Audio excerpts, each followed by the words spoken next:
다 같이 사도신경하심으로 예배를 시작하겠습니다. 나는 전능하신 아버지 하나님, 천지의 창조주를 믿습니다. 나는 그의 유일하신 아들, 우리 주 예수 그리스도를 믿습니다.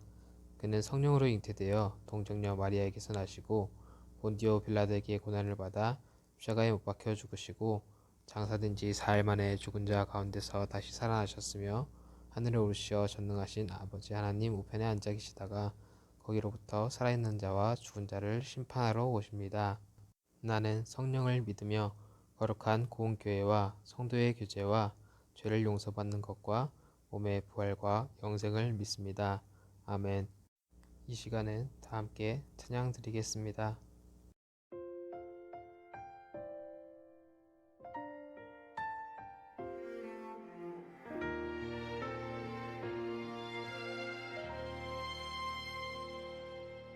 나는 하나님을 예배하는 예배자입니다. 내가 서 있는 곳 어디서나 하나님을 예배합니다. 내 영혼 거룩한 은혜를 향하여 내 마음 완전한 하나님 향하여 이곳에서 바로 이 시간 하나님을 예배합니다.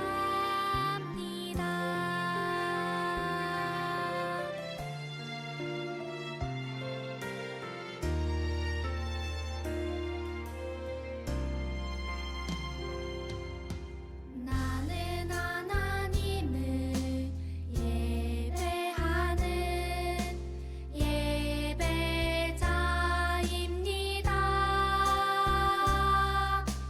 내가 서 있는 곳 어디서나 하나님을 예배합니다. 내 영혼 거룩한 은혜를 향하여 내 마음 완전한 하나님 향하여 이곳에서 바로 이 시간 하나님을 예배합니다.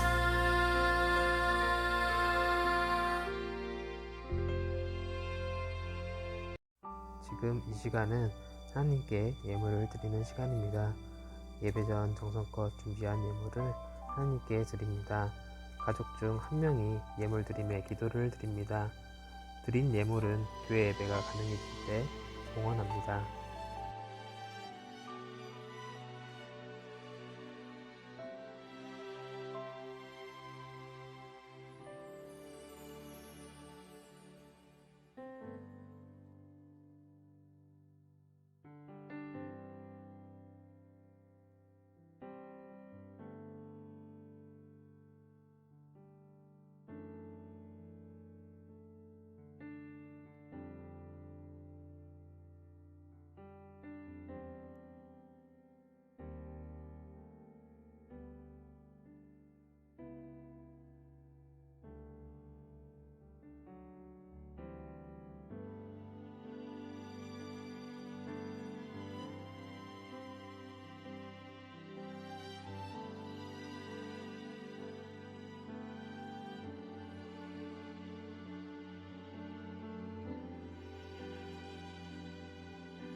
말씀 시간입니다.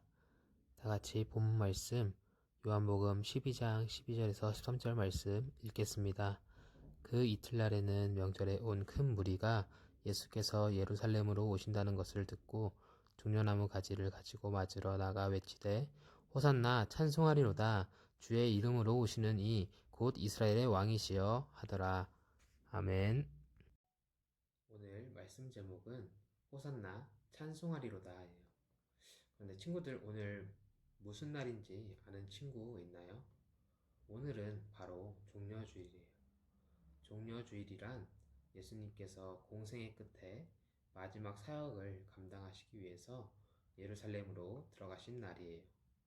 이 날을 종려주일이라고 부르는 이유는 예수님께서 이스라엘에 입성하시는 모습과 관련이 있어요.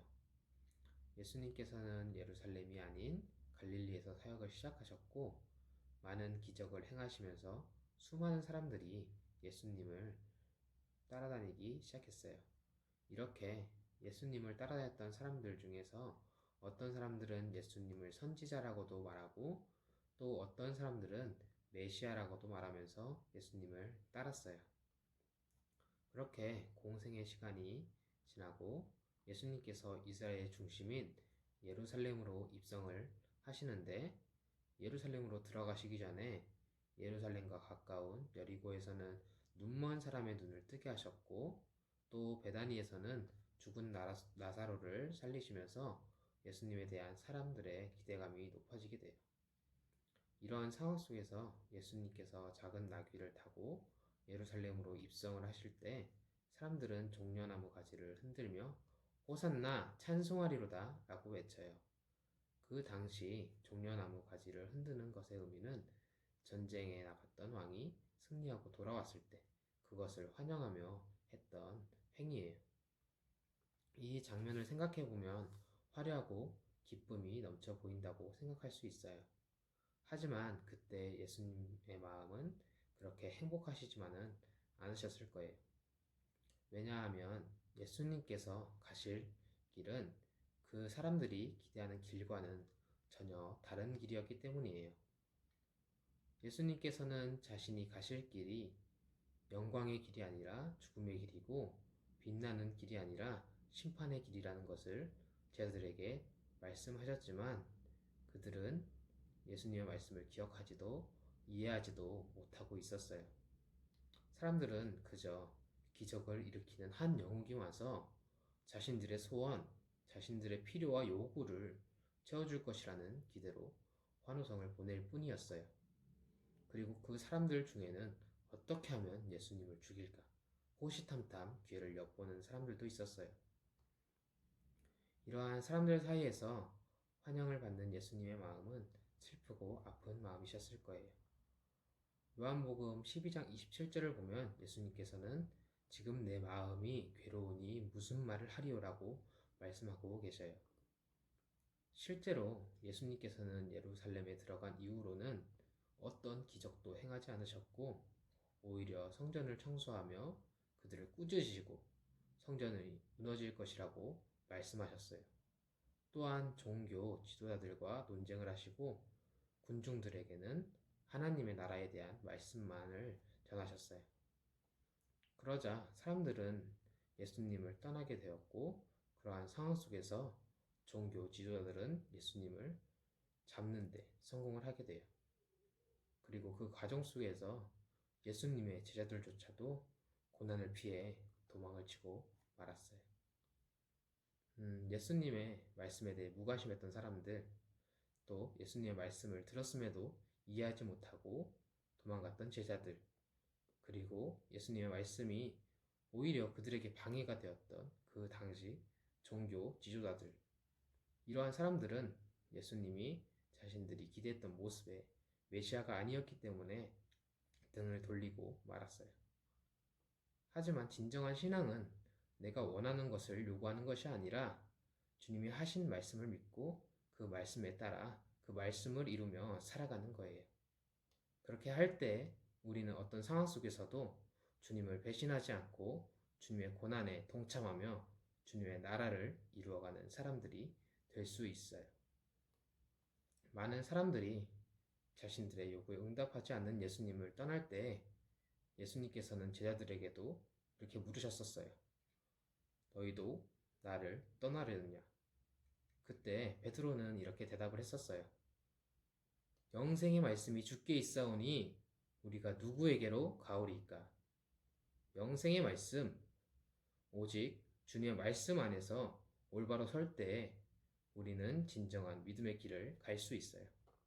자신들의 소원을 들어줄 사람이라는 기대로 외쳤던 호산나가 아닌 예수님이 가셨던 십자가의 길, 그 길을 잊지 않고 그 길을 따라 걸어가겠다는 각오와 함께 호산나 찬송하리로다 외칠 수 있는 우리 초등부 친구들이 될 수 있기를 소망하면서 기도로 마무리할게요. 기도하겠습니다. 하나님 아버지 감사합니다. 우리를 위해 이 땅에 오신 주님을 생각하며 감사와 영광을 돌립니다.